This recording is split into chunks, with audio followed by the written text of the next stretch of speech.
Gyere, mondja a magáét a többieknek.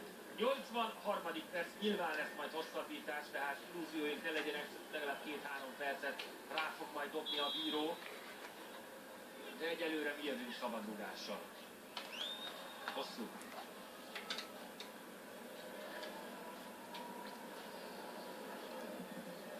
Hát ez megint egy olyan győzelem lehet, amire azért Európában föl fogják kapni a fejüket.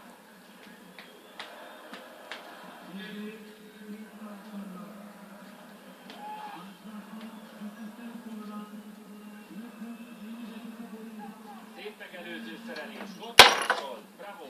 És egy nagyon jó labda ki oldalra, nincsen les, hiába emeli a kezét a török játékos, Szalai Ádám.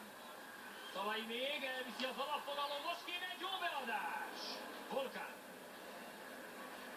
És már dobja ki Szercsánnak a labdát, mert nincsen veszíteni való ideje a törököknek. Vancák, nagyon szépen állítottuk meg, Varga. Szerencsénk van, mert náluk marad.